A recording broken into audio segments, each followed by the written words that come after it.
예수님 반갑습니다. 네, 식사하셨습니까? 네. 오늘 사순제 5주간 수요일이고 다음 주가 성지주일 또 부활이 다가오고 있습니다. 오늘 우리 광주교구의 교구장이신 옥현진 시몬 대주교님께서 사도 베드로의 신앙여정이라는 주제로 사순절 특강을 마련해 주셨습니다. 오랜만에 대면으로 대주교님의 사순 특강을 듣게 되는 것 같습니다. 작년, 재작년에는 코로나 때문에 대면 강의가 이루어지지 못했고, 재작년에는 전 교구장이신 김희중 대주교님과 평화방송 채널로만, 작년에는 소수의 분들만 모시고 광주 평화방송 강당에서 소수의 분들만 모시고 대담회 형식으로 진행을 했죠. 오늘 오랜만에 대면으로 진행을 하게 됐고, 또 우리 교구장님의 착자 이후에 처음 맞는 사순 특강이 아닌가 생각이 됩니다. 오늘 사순 특강은 이 대검 문화관에 꽉 채워서 자리해 주신 우리 형제 자매님들과 함께, 또 여기 들어오지 못하신 분들을 위해서는 지금 2층 성당에서 화면으로 중계가 되고 있고, 또 광주 평화방송과 이런 유튜브를 통해서 동시에 생중계되고 있습니다. 혹시 유튜브 채널 가지고 계신가요? 네, 안 오신 분들에게 많이 연락하셔서 안 오신 분들도 함께 보시면 좋겠습니다. 그러면 오늘 사순 특강, 주교님과 함께하는 사순 특강 강의해 주실 우리 대주교님을 뜨거운 박수로 앞으로 모시도록 하겠습니다.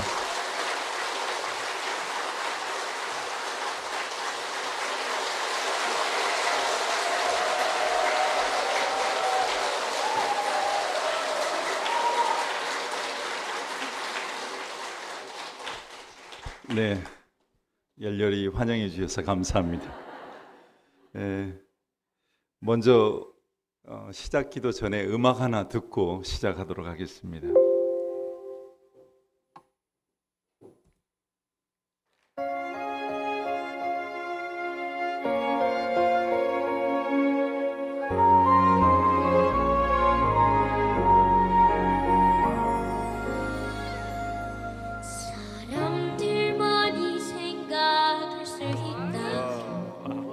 말도 안 된다. 그렇게 말하지는 마세요. 나무와 바위 작은 새들조차 세상을 느낄 수가 있어요. 자기와 다른 모습 가졌다고 무시하려고 하지 말아요. 그대 마음의 문을 활짝 열면 온 세상이 아름답게 보여요. 나를 보고 우는 듯한 울음소리는 뭘 말하려는 건지 알아요. 그의 완전 깊은 산속 숨소리와 바람에 빛깔이 먼지 않아요. 바람에 아름다운 저 빛깔이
네, 오연준 군의 이 노래를 들으면 마음이 맑아지는 것 같습니다.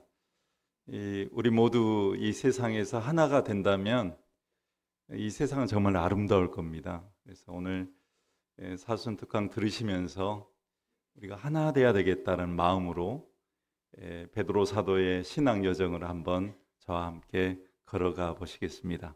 성모송으로 시작하겠습니다. 성부와 성자와 성령의 이름으로. 은총이 가득하신 마리아님 기뻐하소서. 주님께서 함께 계시니 여인 중에 복되시며 태중의 아들 예수님 또한 복되시나이다.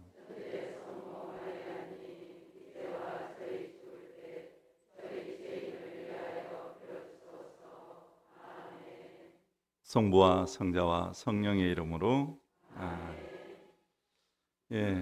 제가 이번 사순 특강 때 베드로 사도의 어떤 신앙 여정을 주제로 선택한 이유는 베드로 사도의 삶을 이렇게 읽어보면 우리의 투박한 인생하고 많이 닮아 있습니다. 그리고 베드로 사도를 통해서 예수님 곁에서 또 으뜸가는 사도로서 우리 교회의 첫째가는 사도가 됐고, 또 베드로 사도를 잇는 전통이 이어져서 교황님이 계시고 쭉 오늘날까지 프란치스코 교황님이 계시기까지 첫 발을 끊었던 베드로 사도의 삶을 한번 성찰해 보면 우리의 삶이 어떻게 나아가야 될지 힌트를 얻지 않을까 해서 정해 보았습니다. 이제 하나씩 영상을 보면서 제가 진행해 보겠습니다.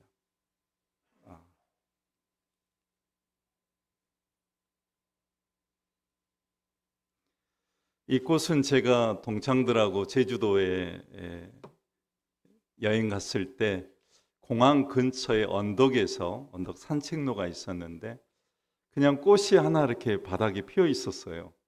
근데 그 꽃 자체가 작은 꽃이었는데 그때 제가 예전 핸드폰, 조그마한 핸드폰으로 찍었는데 아주 잘 나왔어요. 그래서 이 꽃이 누군가에게 밟히지 않았으면 좋겠다라는 마음이 들 정도로 아름다웠어요. 그 아름다움을 계속 간직하고 싶어서 제 핸드폰에 있는데 이번에 한번 옮겨봤습니다. 베드로 사도가 사도행전 10장 26절에서 나도 역시 사람입니다 라는 표현을 합니다. 이것은 베드로 사도가 방문을 했을 때 고르넬리오가 베드로 사도가 딱 다가왔을 때 일가 친척들을 다 불러놓고 정말 예수님을 직접 뵙고 기적을 베푼 사도가 온다 하면서 친척들을 모아둡니다. 그리고는 베드로 사도가 딱 들어오자 베드로 사도 발 앞에서 무릎을 꿇고 큰 인사를 드려요. 그러자 베드로 사도가 처음으로 했던 일성입니다. 나도 역시 사람입니다. 저한테 그렇게 대하지 말아 주십시오 라는 표현이었어요. 근데 저는 베드로 사도 하면은 손이 먼저 생각나요. 아마 우리 중에 베드로라는 세례명도 있으실 건데 아마 베드로 사도가 어부였기 때문에 이런 손이지 않았을까. 그리고 오늘날 우리 가까이 계신다면 스마트폰을 손에 쥐고 계시지 않았을까 생각을 해봤습니다. 그리고 베드로 사도는 예수님을 따라 나서겠다라고 이야기를 하죠. 근데 베드로 사도의 그 손, 투박한 어부의 손뿐만 아니라 예수님을 따라 나섰을 때 장모님이 아파요. 그때 우리 장모님을 낫게 해주십시오. 그렇게 간절하게 두 손 모았던 그 손. 그리고 예수님 앞에 호언장담하면서 결코 배반하지 않겠다라는 그 손. 그리고 예수님을 잡으러 왔던 병사들 중에 마르코스의 귀를 내리쳤던 그 성난 손. 그리고 예수님을 암탉이 울기 전에 3번이나 모른다고 부인하면서 눈물을 흘렸던, 눈물을 훔치던 그 손.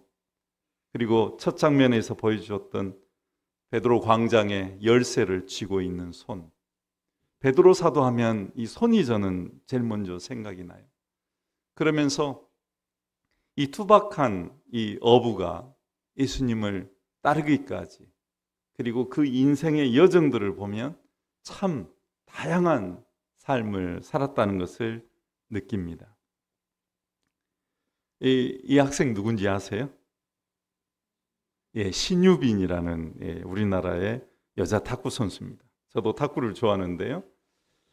예, 예수님께서 이렇게 설교를 끝내시고 사람들이 이제 피곤하시자 사람들이 많이 모여드는데 강가, 갈릴레아 호수 강가에서 배가 두 척이 있었어요. 그 중에 한 척이 베드로 사도의 배였습니다. 베드로 사도한테 이 배를 좀 탈 수 있느냐, 그래서 배를 타고 깊은 데로 건너갑니다. 근데 사실 제베데오의 아들 야고보랑 같이 배 두 척이 있었는데 베드로 배를 탑니다. 타고는 강 한가운데로 갑니다. 그리고는 거기 가서 그물을 치라고 합니다. 깊은 데로 가서 그물을 쳐라. 근데 베드로 사도는 사실 전날 동료들하고 밤새 그물을 던졌지만 고기를 단 한 마리도 잡지 못했습니다. 근데 베드로 사도가 그렇게 말합니다. 밤새 한 마리도 못 잡았지만 주님께서 치라고 하시니 치겠습니다. 그런데 물고기가 너무 많이 잡히는 거예요. 도저히 한 배에 실을 수도 없을 정도로 많이 잡힙니다. 그러자 동료 배를 또 오락해서 배 두 대에 나눠서 그물을 끌어올립니다. 그리고 겨우 이제 배를 물가에 대고, 그때 베드로가 처음으로 했던 일성이 주님, 저는 죄인입니다. 저에게서 떠나 주십시오 라고 말합니다. 그러자 예수님께서 두려워하지 말라. 너는 이제부터 사람들을 낚을 것이다. 이렇게 말씀해 주십니다. 저도 이 대목, 두려워하지 말라라는 이 말씀이 성경에 365번 나온다고 그래요. 근데 매일매일 우리는 사실 살아가면서 여러 가지 이유로 두려움을 갖고 살아갑니다. 자녀들에 대한 걱정, 근심, 건강에 대한 것, 또 물질에 대한 근심, 걱정, 이런 것들을 안고 살아갑니다. 미래가 어떻게 될지. 근데 성경 곳곳에 보면 주님께서 하신 말씀은 두려워 말라라는 말씀이십니다. 그리고 너는 이제 사람 낚는 어부가 될 것이다. 저도 탁구를 좋아해서 보좌 신부할 때 근처 탁구장에 가서 탁구를 치곤 했습니다. 그런데 그곳 탁구장 주인 형제님이 이렇게 탁구 실력이 저랑 비슷했습니다. 제가 자주 가니까 하루는 내기를 하자는 거예요. 당신이 이기면 저보고 맥주를 좀 받아달라고 하고, 제가 이기면 성당에 나가겠다고. 그래서 열심히 쳐가지고 세트 스코어 3대2로 제가 이겼습니다. 그래서 그 형제님이 세례를 받았어요. 세례를 받고 나중에 제가 이제 본당을 옮기고 유학 가고 그러니까 연락이 끊겼는데 주교되고 나서 연락이 왔어요. 그래서 반갑게 통화했던 기억이 납니다. 우리가 할 수 있는 재능들, 능력들이 있다면 뭘 통해서라도 하느님을 전해야 됩니다. 나만 알고 전하지 않는 것은 아직 신앙의 깊이에 도달하지 못한 것입니다. 하느님의 백성을 모아드릴 수 있도록 내 재능을 다 동원해서라도 하느님을 알려드려야 되는 것이죠. 베드로 사도는 정말 우리와 같은 약한 사람이었어요. 하루는 이제 배를 타고 가고 있는데 예수님께서는 기도하고 계셨어요. 너희들 먼저 떠나라 했는데 기도하시다가 나중에 물 위를 걸어오십니다. 그러니까 제자들은 와, 유령이다 처음에는 놀래요. 그런데 예수님께서 또 그렇게 말씀하셔요. 나다, 두려워하지 말라. 이태리 말로 하면은 논 아비아테 파우라 소노 이오. 저는 이 문구를 가지고 유학 시절 내내 묵상했습니다. 논 아비아테 파우라, 두려워하지 말라, 나다. 이 표현이 굉장히 마음에 와 닿았습니다. 그때 베드로가 주님 저도 이렇게 걸을 수 있습니까? 그래 와라 했는데 걸어가다가 파도가 일렁이는 것을 보고 무서운 마음이 들어서 물에 빠져듭니다. 주님 살려주십시오. 그때 주님께서 손을 잡아서 베드로를 살려주십니다. 그러면서 하신 말씀이 뭐예요? 왜 의심을 품었느냐? 사실 우리는 이렇게 약합니다. 신앙생활을 하고 내가 신자로서 살다가도 또 뭐 여러 가지 단체에 가입하고 신심 활동을 하다가도 불행한 일이 닥치면 의심을 품습니다. 주님이 계실까? 내가 이렇게 열심히 믿는데 우리 가정에 혹은 내 인생에 왜 이렇게 슬픈 일이 생기는 것일까? 의심을 품습니다. 여러 가지 이유로 주님께 대한 확신이 부족합니다. 그래서 미켈란젤로는 우리의 부족한 확신을 그림으로 천지창조의 손가락으로 이렇게 그렸습니다. 하느님은 인간을 향한 사랑이 직선인데 그 직선적인 사랑에 응답하지 못하는 인간의 손가락은 곡선입니다. 의지가 약해서 하느님의 사랑에 즉시 대답을 못합니다. 미켈란젤로는 신학 전반을 이해하신 분이었어요. 그냥 단순한 화가가 아닙니다.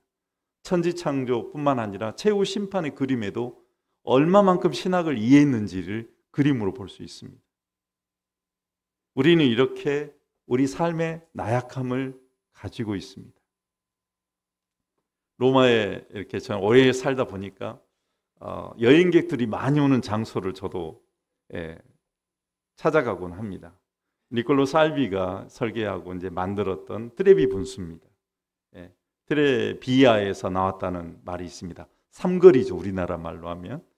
그런데 가운데 이제 포세이돈이 있고 가에 트리툰, 해마를 다루는 두 이제 신이 있습니다. 그런데 표현을 보면 아주 재밌습니다. 이쪽 말은 풍랑이 아주 거셀 때 말을 듣지 않습니다. 그래서 말이 그냥 자기 멋대로 해요. 풍랑이 불어올 때입니다. 그리고 한쪽은 아주 잔잔한 호수 같을 때 말이 평온할, 바다의 이중성을 우리 인생에 비유했다고 합니다. 우리 인생은 때로는 풍랑이 불어오듯이 사나운 파도 속에서 힘겹게 살아가기도 하고 때로는 잔잔하기도 합니다. 그런데 우리는 이렇게 풍랑이 불어올 때 두려워하고 의심을 품습니다. 하느님에 대한 확신이 부족해집니다. 심하게 아플 때도 마찬가지입니다. 그런데 제가 이렇게 평온한 적이 있었습니다. 동창 신부님들과 함께 에드몬톤, 김종대 신부님이 에드몬톤에 계실 때 동창들과 함께 방문했습니다. 그래서 로키 산을 이렇게 구경하고 내려오는 길입니다. 캘거리를 거쳐서 에드몬톤으로 가는 길인데 이게 유채입니다. 끝이 보이지 않는 유채와 푸른 하늘과 구름이 너무나 멋있게 있는 거예요. 그때도 제 스마트폰으로 찍은 겁니다, 이게. 그래서 이런 곳에서 이런 자연 속에서 지내면 참 좋겠다. 여기서 지내면 얼마나 좋겠습니까? 루카복음 9장 33절 베드로가 또 이야기를 하죠. 근데 이 말을 들으시는 예수님은 타볼산에서 이렇게 변모됐을 때인데 모세와 엘리야하고 대화를 하고 있습니다. 어떤 대화를 하셨겠습니까? 곧 있을 당신의 순환과 죽음에 대한 이야기를 나누고 계셨어요. 근데 우리는 이렇게 어리석습니다. 예수님께서는 곧 당신이 걸어가셔야 할 십자가의 길에 대해서 구약의 예언자와 이렇게 이야기를 하고 있는데 제자들의 눈에는 하얗게 변모된 아름다운 모습 속에 거기에만 머물고 싶어 합니다. 그러나 결국은 예수님과 함께 그 환상적인 타볼산의 변모를 겪은 다음에 다시 내려와야 됩니다. 두 발을 땅에 딛고 현실 속에서 살아가야 되는 것입니다. 또 다른 의심들이 있습니다. 주님, 보시다시피 저희는 모든 것을 버리고 주님을 따랐습니다. 그러니 저희는 무엇을 받게 되겠습니까? 마태복음 19장 27절. 이 역시 베드로 사도의 말입니다. 업으로서 어구를 버리고 배를 버리고 주님을 따른 것이죠. 즉 민생고를 해결할 수 있는 도구들을 버리고 예수님을 따릅니다. 그러면 먼 훗날 무엇을 받게 될 것인지. 우리 사제들도 수도자들도 마찬가지입니다. 주님을 따른다고 세상에서 누릴 수 있는 것들, 잔잔한 부모로서의 기쁨들을 포기했습니다. 주님을 따른다고. 그런데 정말 다 버렸을까? 모든 것을 정말 버렸을까? 항상 거기에 대한 질문을 던져봅니다. 정말 모든 것을 버리고 주님을 따르는 것인가? 때로는 저도 제가 즐거워하는 취미생활이 우선인 적도 있습니다. 운동해야 되겠다. 건강이, 내 몸이 우선인 적도 있어요. 그러나 주님을 진심으로 따른다면 그것마저도 맡겨야 됩니다. 성당에 가는 것보다도 요즘에 코로나 때문에도 그렇지만 내 건강이 우선이다 하고 주의를 안 지키거나 또 친구들하고 어울려서 노는 재미가 더 좋아서 세상에 빠져 살기도 합니다. 대표적인 인물이 우리가 루카복음에 나오는 탕자의 비유로 나오는데 제목을 바꿔야 됩니다. 자비로운 아버지라고. 렘브란트가 이 그림을 그렸죠. 그런데 아버지는 아들을 그렇게 다 모든 것을 탕진하고 나서도 품에 안아줍니다. 아버지의 손을 렘브란트는 그래서 한쪽 오른손은 여성 어머니의 손을, 왼손은 아버지의 손으로 이렇게 투박하게 만들었다고 합니다. 그리고 아들은 긴 여행에 그 다음에 겉옷도 없이 안에 입는 옷만 가지고 또 아버지가 주신 칼, 아버지의 아들임을 상징하는 칼만 차고 신발이 벗겨진 채 아버지께 돌아옵니다. 머리가 다 이렇게 깎였다는 것은 죄인이라는 표시도 되고 이제 아버지 품 안에서 어린아이처럼 새로 태어난다는 표시도 된다고 합니다. 그런데 큰아들은 아버지와 같은 겉옷을 입고 있지만 돌아온 둘째 아들에 대해서 못마땅한 모습으로 쳐다봅니다. 아버지와 함께 있지만 아버지의 은총을 다 받고 있지만 염소 새끼 한 마리 잡아주시지 않더니 가산을 탕진하고 돌아온 둘째 아들에게 송아지를 잡아주다니요 하면서 거리감을 두고 있습니다. 뒤에 보이는 청년은 렘브란트의 아들인데 렘브란트가 이 그림을 그리기 좀 전에 죽습니다. 티투스라고 합니다. 그리고 그림에는 잘 안 보이는데 이쪽에 한 여인의 모습을 그려놨습니다. 이 여인은 렘브란트가 사랑했던 부인의 얼굴이라고 합니다. 아버지 하느님은 우리가 아무것도 없어도 사랑으로 받아주십니다. 그런데 우리는 아버지의 사랑을 받고 있다는 것을 밑바닥을 쳤을 때 많이 깨닫게 됩니다. 다 모든 것을 잃어버린 다음에야 믿을 분은 하느님 뿐이구나. 그런데 우리는 큰아들 같은 마음이 많습니다. 하느님을 바로 곁에 섬기고 있으면서도 늘 불만족스러워요. 뭐가 좀 적고 뭐가 좀 부족하고 항상 만족하지 못합니다. 근데 만족이란 말도 농부가 논에 가서 일을 열심히 했을 때, 진흙이 발가락 사이에 꽉 찼을 때, 그렇게 열심히 일했을 때가 만족하는 순간이라고 합니다. 근데 우리는 아버지 곁에 있으면서도 불만족스러울 때가 많습니다. 욕심이 많지요. 주님, 제 형제가 저에게 잘못을 저지르면 몇 번이나 용서해 줘야 합니까? 마태복음 18장 21절. 몇 번 용서해야 된다고 그랬어요? 7번씩? 77번이라도. 예전에는 7번씩, 70번이라도. 제가 이제 공식을 하나 만들었어요. 5 빼기 3은 2, 2 더하기 2는 4. 오해가 있는 사람은 상대방 입장에서 3번 생각해 주면 이해가 생기고 이해에 이해를 더하면 사랑이 생긴다. 근데 제가 그 그림을 가져왔는데, 저 그림은 슬기로운 의사생활이라는 그림인데요. 드라마로 있었다고 해요. 다 보지는 않았습니다. 근데 제가 병원 생활을 잠깐 한 적이 있어요. 그러면서 느꼈던 것입니다. 내가 만일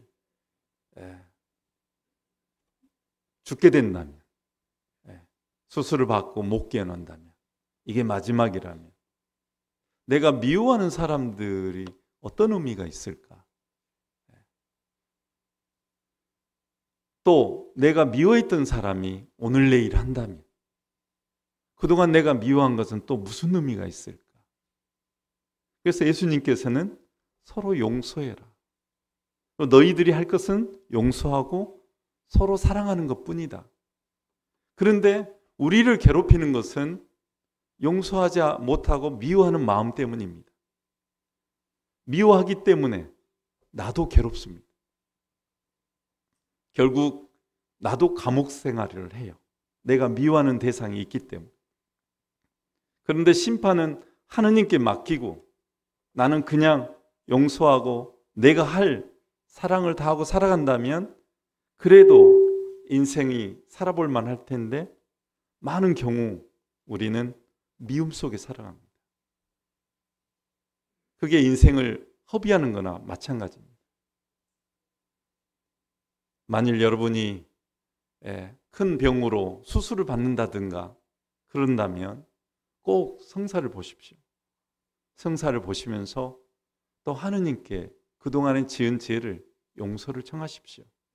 특히 사순시기에 우리가 본당마다 고백성사 사제를 청해서 고백성사, 판공성사를 보는 것은 우리 인생이 언제 하느님 앞에 불릴지 모르는 존재라는 것이 때문입니다.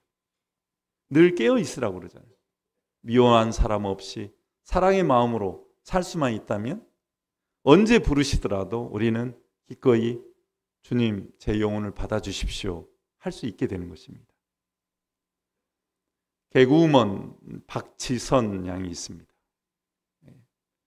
어머니와 함께 자살한 것으로 나왔는데요. 그 동료들이 어떤 노래를 듣다가 눈물로 이렇게 그 노래를 듣습니다.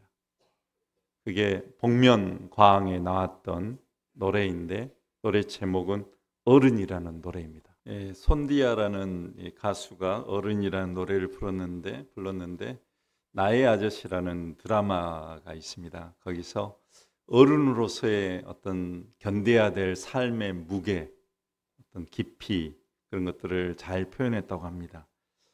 저도 이제 이 시대를 사는 우리 모두 또 어른들이잖아요. 몫을 해야 되잖아요. 그런데 몸은 어른이고 나이는 들어가지만 마음은 어린이 같은 사람들도 우리 주변에 참 많습니다.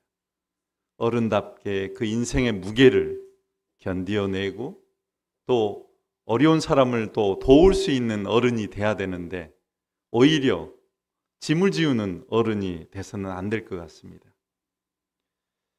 세상을 살아가면서 우리 시대의 어른은 이런 분이 아닌가 싶습니다. 프란체스코 교황님, 이주민 여성의 발을 씻겨주고 그 발등에 입을 맞추는 어른이시죠. 정말 이 시대의 어른이 어떤 모습으로 살아야 되는가? 요한복음 13장 6절에서 9절에는 베드로 사도가 주께서 제 발을 씻으시렵니까? 예수님께서 단호하세요. 너하고 내가 만일 네가 발을 안 씻는다면 너와 나는 관계가 없다. 그러면 머리서부터 다 씻어주십시오. 그랬더니 이미 몸을 씻었으면 깨끗하다. 발만 씻으면 된다 하고 주님께서 직접 제자들의 발을 씻겨주십니다. 우리는 신앙생활을 하면서도 어느 단체에 가입하고 본당에서 어떤 책임을 맡고 그러한 것은 내가 누구보다 더 높기 때문에, 내가 누구보다 더 똑똑하기 때문에 그것을 맡는 게 아닙니다. 날이 갈수록 그런 고민들이 많기 때문에 흰머리가 느는 것 같습니다. 저는 그래도 그것이 좋다고 생각합니다. 제 사명이기 때문에. 교황님께서도 무릎이 불편하신데도 이러한 역할들을 어른으로서 꾸준히 해내고 계십니다. 베드로 사도는 주님께 약속을 드립니다. 주님을 결코 배반하지 않겠습니다. 마태복음 26장 33절. 어려움이 있더라도. 제자들로서 주님을 따르는데 복음 3덕이 있습니다. 첫 번째가 이제 청빈, 맑을 청, 비날 빈. 재밌습니다. 물수변이 들어가세요. 달이, 즉 이제 달이 주인 되는 날 물가에 비치면 이제 보름달이죠. 보름달이 비추는 건데 이게 조개패입니다. 예전에는 이 조개패가 이제 화폐 단위로 쓰였죠. 나눌 분. 가지고 있는 재산을 나눠서 맑게 되는 거예요. 그게 청빈인 거예요.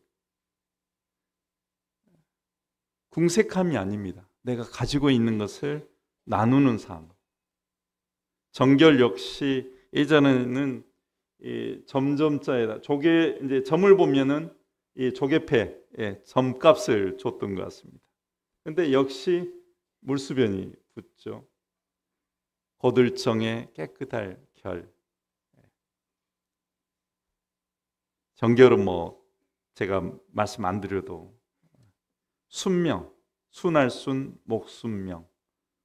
여기도 네 천자가 붙습니다. 다 물과 연결되죠. 어떻게 보면 주님을 따르는 것은 물처럼 흘러가야 되는 것이 아닌가 싶습니다. 억지로 되는 것이 아닙니다. 의지만으로 되는 것도 아닙니다. 참 자연스럽게 흘러가야 돼요. 이 시대의 어른들, 진주의 어른 김장한이라는 어른이 계십니다. 유튜브에 보면은 김장한, 어른 김장한 치면 나옵니다. 평생을 한약방을 해가지고 어마어마하게 돈을 많이 버셨어요. 학교도 세우시고 수천 명이 되는 학생들에게 장학금을 주고.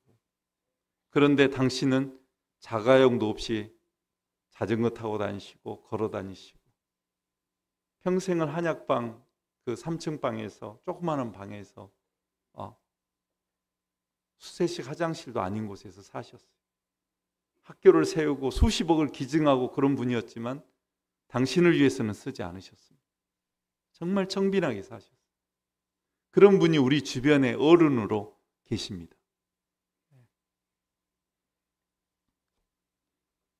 주님께서는 왜 자고 있느냐? 마태복음 26장 40절 45절.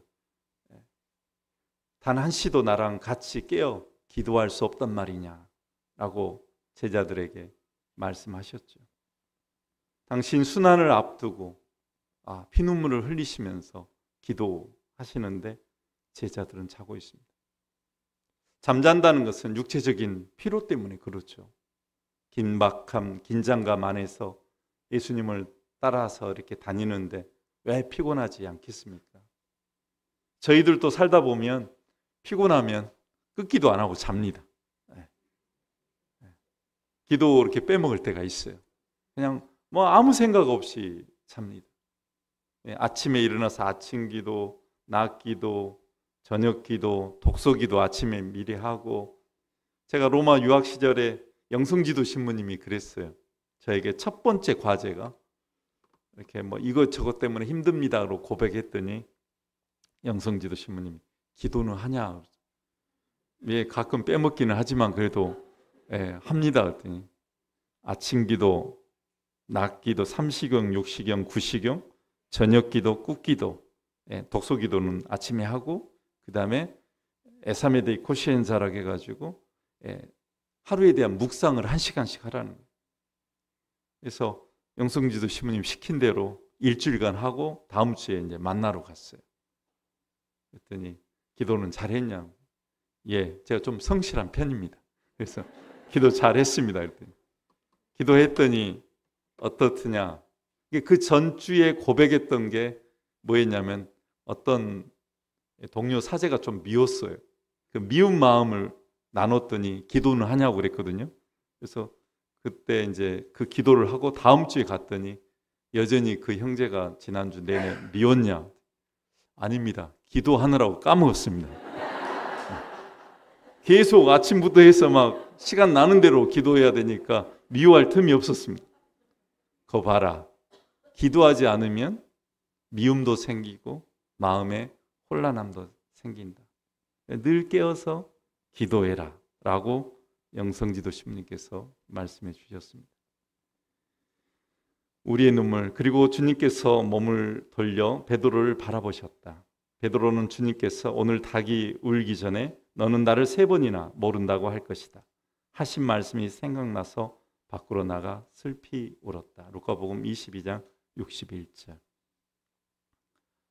베드로가 호흡 장담했죠. 나는 죽더라도 주님을 따르겠다고. 나는 절대 결코 배반하지 않겠습니다. 그런데 닭이 울자 벌써 그 전에 3번이나 부인한 자기 자신이 떠올라서 눈물을 흘립니다. 사실 우리 살면서 울 때가 필요합니다. 내 자신의 잘못을 아파하고 눈물을 흘릴 때가 필요합니다. 저도 유학 시절에 로마에서 이냐시오 한 달 침묵 피정을 하면서 이렇게 눈물을 흘려봤습니다. 아, 하느님께 지은 죄가 많구나. 살면서 사제로서 온전히 복음 삼덕의 정신으로 투철하게 산다고 했지만 부족함이 많았구나 하는 것을 피정 가서 느꼈어요. 그리고는 그 영적 지도 신부님 앞에서 고해성사 총고해를 하는데 그동안에 지은 죄가 너무 많이 생각나는 거예요. 그러면서 저도 모르게 막 눈물이 그렇게 많이 나더라고요. 아마 베드로의 눈물은 우리 인생의 눈물이 아닐까 생각합니다. 예수님을 그렇게 따르겠다고 호언장담했지만 예수님을 모른다고 이업 앞에서 그렇게 부인했던 그런 우리들입니다. 예수님께서는 질문하십니다. 너희는 나를 누구라고 생각하느냐? 마태복음 16장 15절. 제 사진을 올려놨습니다. 제가 누가 아까 잘생겨서 좋겠다고 그랬는데 잘생겨서 올린 게 아니고 이 장면이 제가 그 주교 교구장으로서 임명받은 그날 평화방송에서 찍은 사진입니다. 그러면서 저에게 질문을 했습니다. 교구장으로서 어떤 각오로 교구를 이끌어 가겠습니까? 라고 질문했을 때 제가 하느님의 도우심으로 제 능력은 없지만 역대 교구장님들이 걸어오셨던 그 길을 바라보면서 제가 할 수 있는 만큼 하느님이 주신 그 탤런트만큼 뚜벅뚜벅 걸어가겠습니다.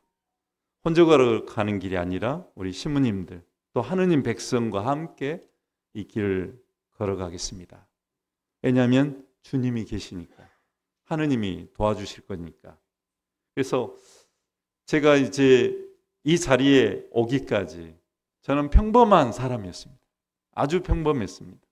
특출난 점도 없고 아주 평범하게 살았는데 단 하나 사제가 되고 싶은 마음으로 사제가 되겠다는 그 꿈을 가지고 있었고 사제가 됐고 사제가 돼서 공부하러 가라 해서 공부하러 갔고 공부하고 와서 또 학생들을 가르치다가 또 주님의 부르심을 받아서 주교가 됐고 또 보좌주교로서 12년간 대주교님을 위해서 보필하다가 이제 이렇게 교구장이 됐고 제 능력으로 된 게 아닙니다. 하느님의 이끄심 안에서 성실하게 제 직무를 수행하면서 여기까지 온 것이죠. 주님이 다 해주십니다. 우리는 가끔씩 내 힘으로 하려고 해요. 그때 힘이 듭니다.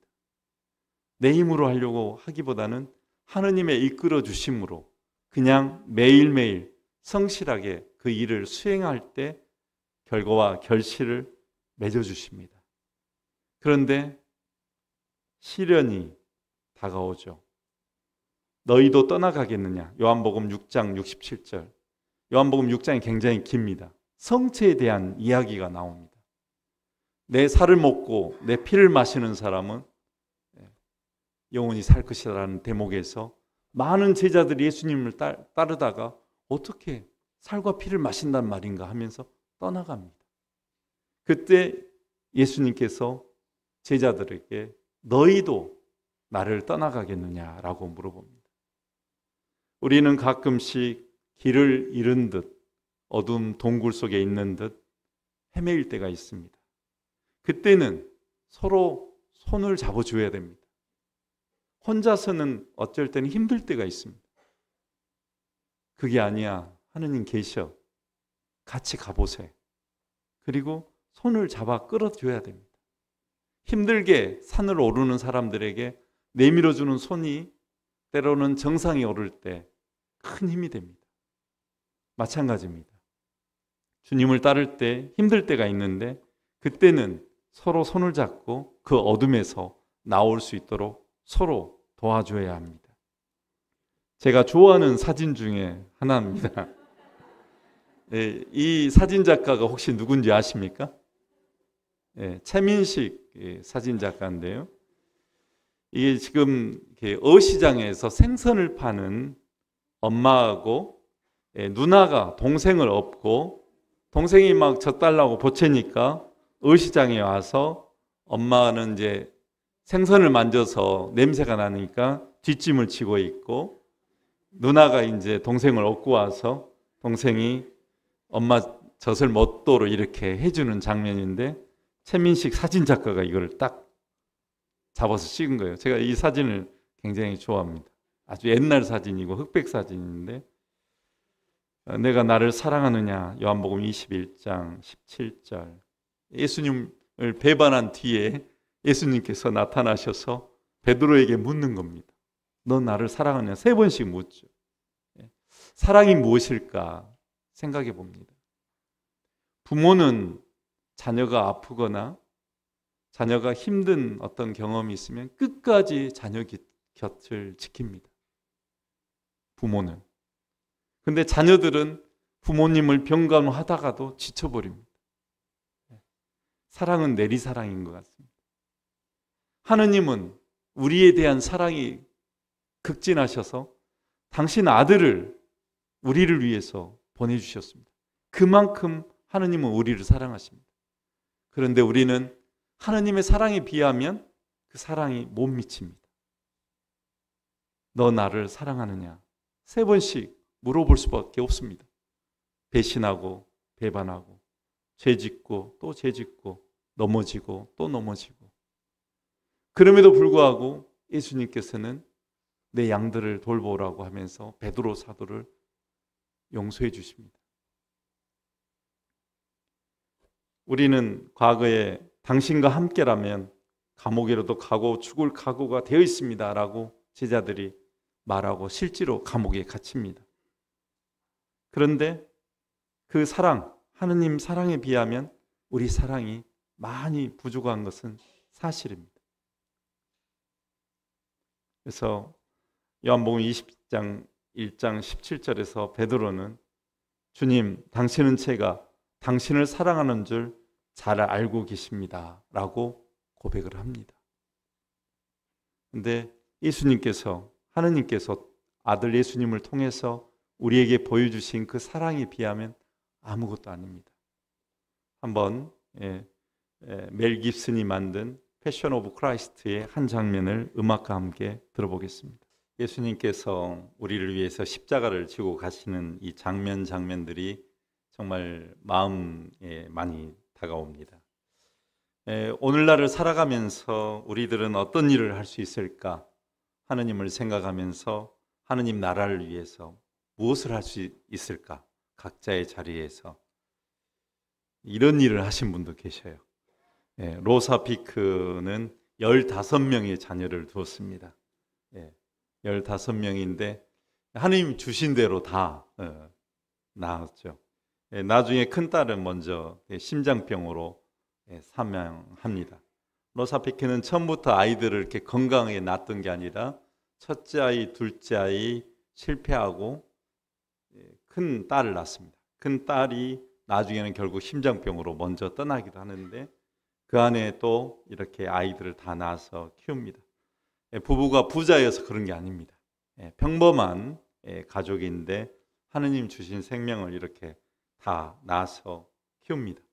그런데 우리가 편안할 것을 먼저 생각합니다. 내 미래, 또 딸이나 아들이 상고에 뭐 딸이 상고의 고통을 겪을까봐 하나만 낳아라, 둘만 낳아라. 그런데 지금 인구 절벽의 이 시대에 어떻게 해야 될까요?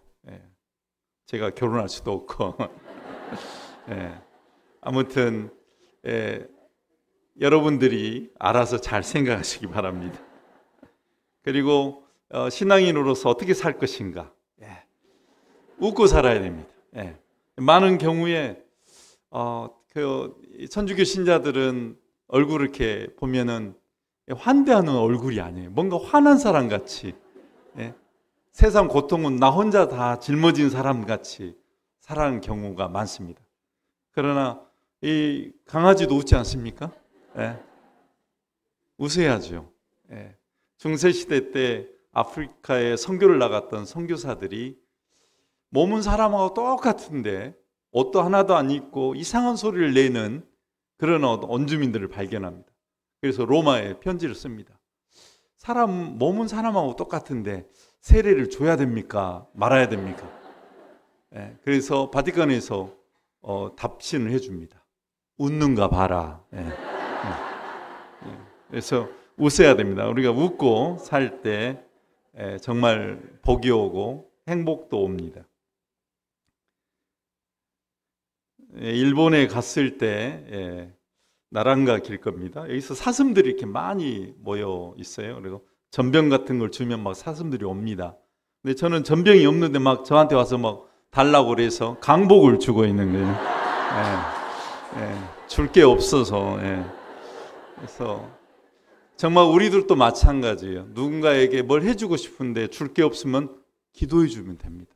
복을 빌어주고 기도해 주고 내가 뭔가를 물질적으로 꼭 갚을 필요 없습니다.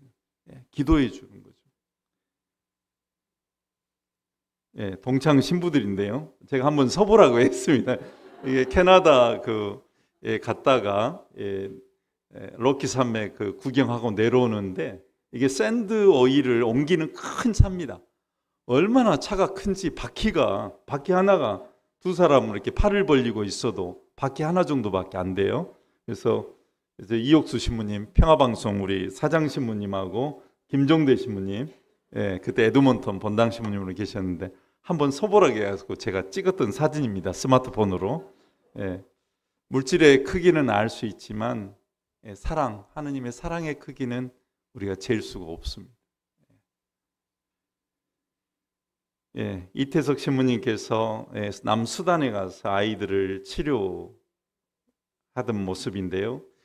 딩카족이라고 있습니다. 키가 큰 흑인들 중에서도 키가 큰 종족인데요. 이 딩카족의 원주민들은 어릴 때부터 거의 울지를 않습니다. 이 사진을 봐도 옆구리에 고름을 짜고 있어도 안면을 딱 주시하고 있습니다. 울지를 않습니다. 그런데 이런 아이들에게 예수님의 순환과 죽음에 대해서 들려주면 애들이 펑펑 운다고 그래요. 의인의 죽음에 대해서.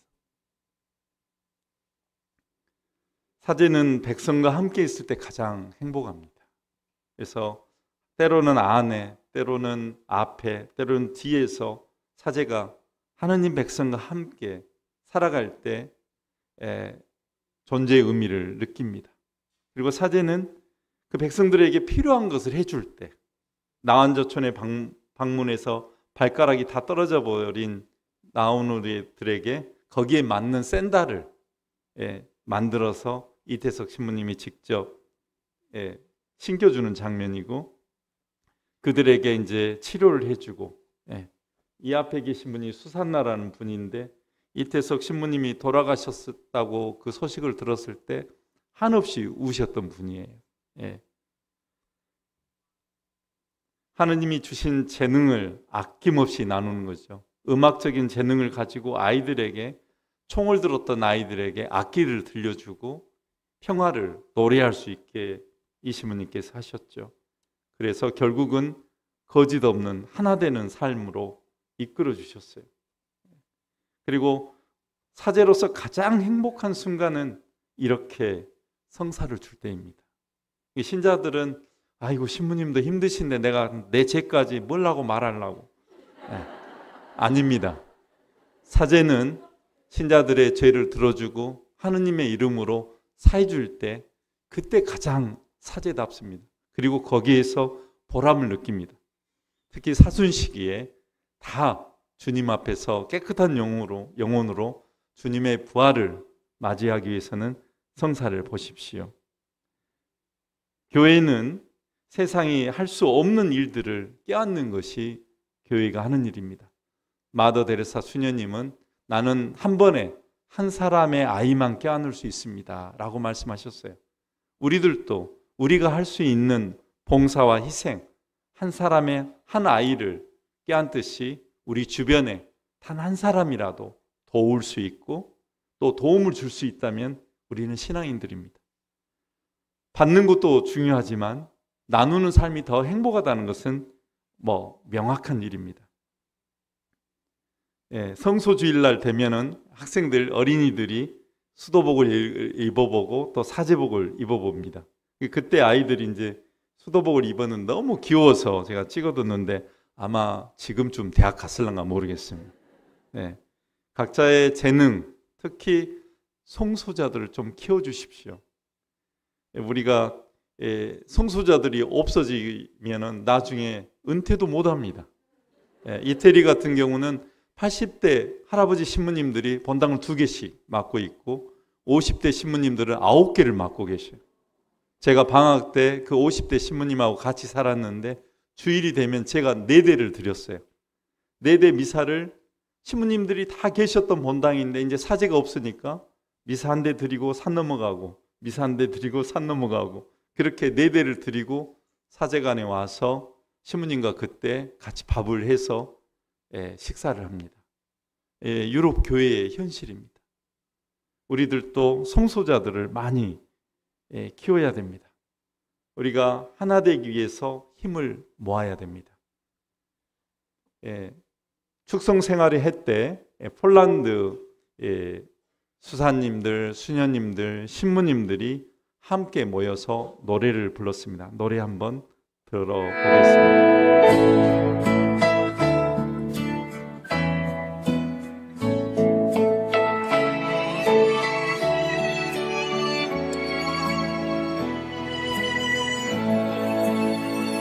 Gospodar si svijeta, vidljivog, nevidljivog, svi radosno slave Tebe, Boga živog. Gospodar si žetve, izađi na polja, radnike pozovi, nek je Tvoja volja. Gospodar si mora, na pučinu izađi, kad stišaš oluju, svoje vjerne nađi. Gospodaru svega, sebi nas pozovi, lice zemlje s nama u ljubavi obnovi. Naša su ti srca, poput žrtvenika, dajemo ti s njega, hvalu redovnika. Malo je u broju vrijednih poslenika, ti plodove primi svojih redovnika. Tvoja riječ je sjeme, u nama je nikla, u toj nekoj duši tvojih redovnika. 축구하신 분들도 다 수사님들이고 수녀님들이세요.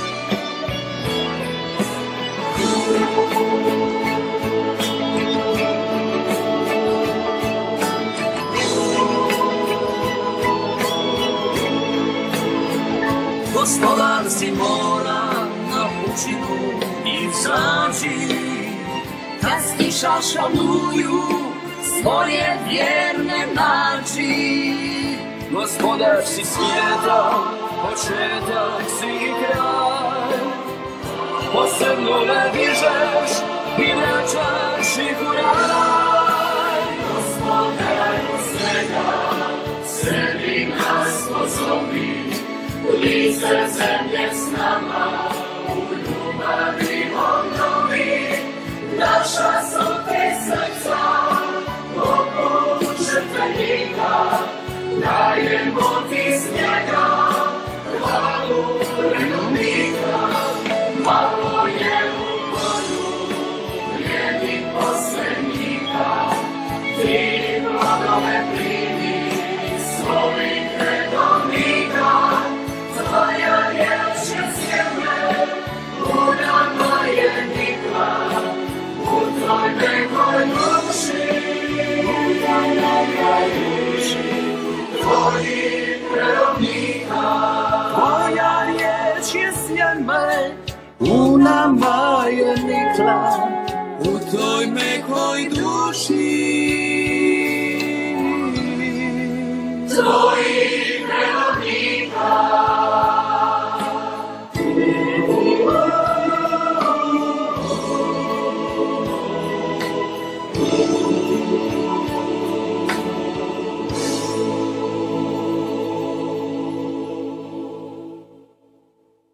네, 수사 수녀님들 말씀처럼 추수할 것은 많은데 일꾼들이 너무 적습니다.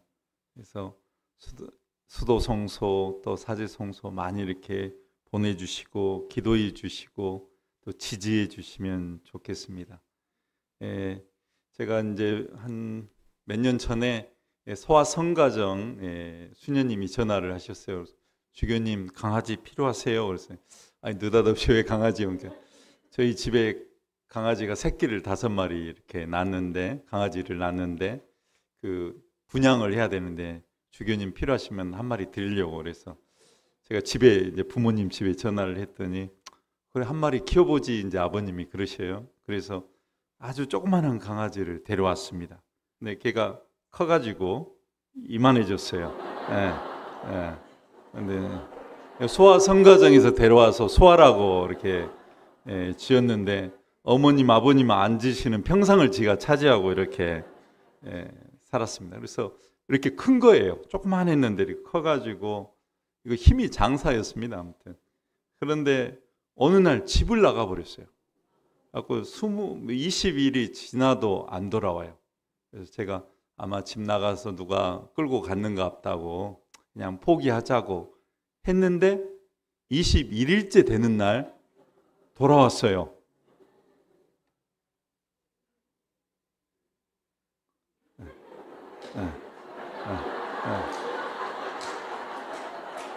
얘가 소아입니다. 근데 남자친구를 데리고 그냥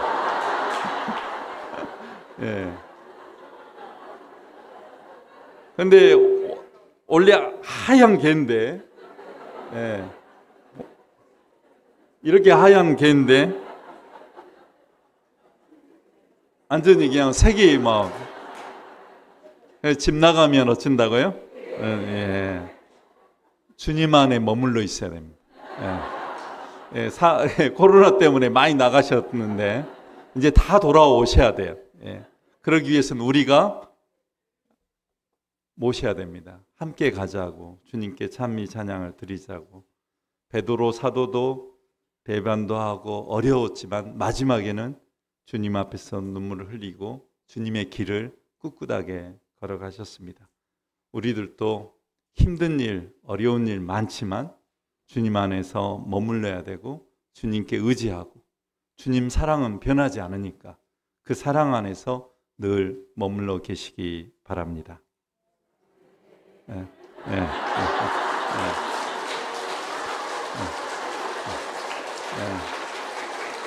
박수 치면 계속 인사합니다. 감사합니다. 영광성으로 마치겠습니다.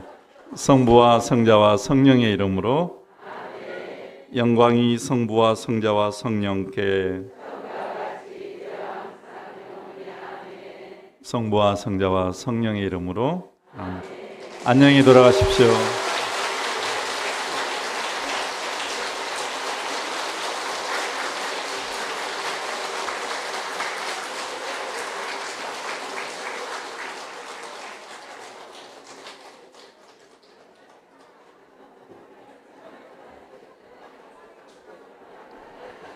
네, 제가 마무리 멘트를 하고